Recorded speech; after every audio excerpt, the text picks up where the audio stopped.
And rumors only grow. Yeah. Something like that, to and fro. So Warren says it was dangerous to tell all the sisters that he's the bringer of death. Duh. Yep. The ones who think it means he's going to kill people want to comfort him. The ones who think it means he's going to call the dead will want to study him. And the ones who think he'll open the veil or, tear it and bring the keeper to this world will want to kill him. Wow, seem like such nice people, right? Super. Richard says he knows it was risky, but he needed to warn them before he killed them. Because he's such a nice guy. I guess we don't have to be feeling too, bad for Richard being around people who want to kill him then. Right? I mean, I just think that it was a weird warning without saying, hey, just so you know, this is a death threat, which he did do. Yes. Right? But he meant it, and I guess that was the point. A lot of other people in the room didn't get the same gravity of a message, right? They thought it was just a child having an emotional outburst. So they didn't take the same weight that he obviously intended that to be. Yeah. Like, that was it. That was their warning. That was your count to 3. If Mom has to come in the room again, you're fucked. And if they were to just disregard that warning, then they have no idea what's probably going to come their way. He's like, for sure, he said it like a couple times, it's gonna happen. Oh, I believe it will. And Warren is worried about Pasha's life, and Richard's like, this is bigger than any one person, man, okay? This is like life and fucking death for everybody. I am the Seeker, and I don't want to hurt anybody, but I mean, it is what it is. If I have to, I have to. And I'm glad that he makes that really clear to Warren. He's making it clear that, hey, I don't know if you've read this book for very long, but I'm the good guy. Yeah. I'm the hero. So, like, if I do have to kill somebody, it'll only be for good reason, only if they're going to harm innocent people. And he, gives out, I think it's a short list, 2 or 3 reasons about why he only kills under certain conditions. Yes. Because he's the good guy. Yeah. And he just lets him know. Some shit might happen on my end, but it's okay. Yeah. Don't worry. Just putting him on notice. You're not hiding anything from me, are you? Warren, you break legs. I kill people, dude. We could be a cool team, or I could kill you. Whatever. We could be a sword-swinging and leg-breaking duo. We'll work on it. Hell Get back to you. Then he turns and he uses the metal plate again to open the wall back up. High-fives the door again. And Warren's like, what the hell? Yeah, he never answers him. Well, he was probably pissy, too, because he's like, you know how long I had to wait till I could open the fucking wall? Yeah, no shit. I had to wait 10 years to do that. Those doors weigh 600 pounds apiece. God. Come on, man. Pasha, when the wall opens back up, is like, what the fuck, Richard? And all he has to say for it's boy talk. Yeah. Boy talk. Yeah? Boy talk? Yeah. We just, it's for guys. Oh. Yeah.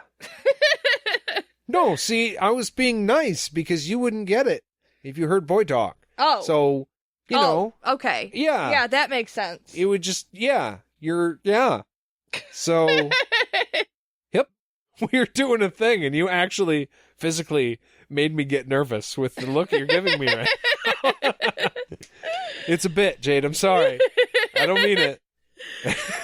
Well, that's what Pasha says. She doesn't get that either. And she keeps pushing.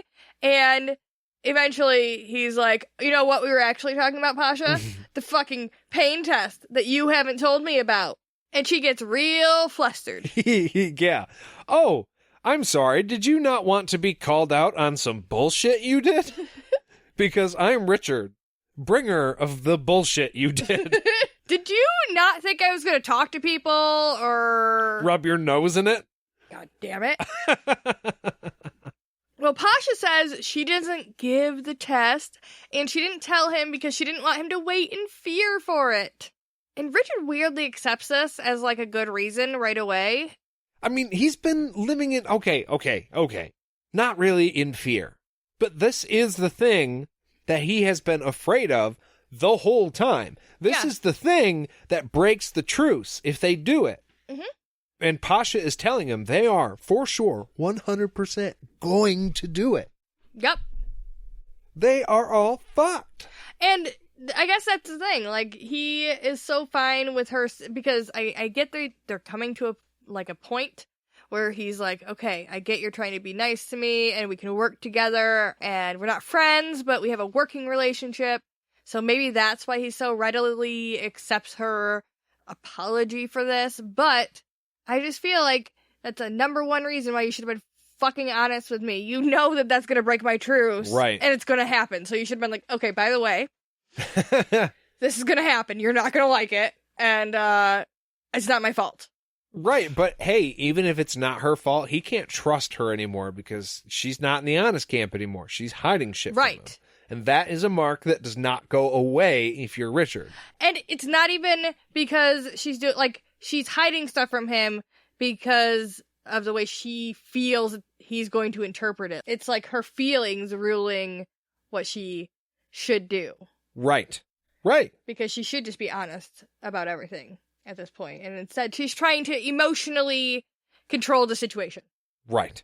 And speaking of being in control, Pasha reminds Richard that it is time for the lesson. Or at least Richard knows it's time. It's been coming up. He's been avoiding it kind of, but it's time to go now. Anyways, they head back to the room. And as they get to the outside of the door of Richard's rooms, right? Yes, yes. He stops and says, hey, there's somebody inside there. And that's the end of the chapter. Yeah. He's just like, there's someone in there. Dun, and then they dun, stop. dun. Ah! Over. Blackness. Yeah. Coitons. Sorry. Always with the cliffhanger. Always. You got to read the next chapter. That's what he wants. Well, if you guys enjoyed this episode, personally, I don't blame you. That beer is really good, and I've got a little shine going on. It's holidays, though, so it's fine.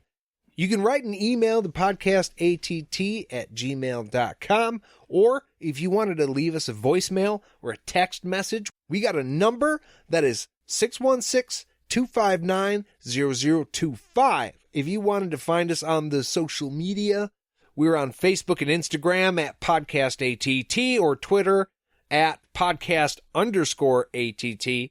And if you wanted to be extra cool, you can go check out our Patreon page. It's patreon.com/podcastatt. I know, surprising. You're super creative with things like that. Yep. And you can make a pledge of anywhere between $1 and $10.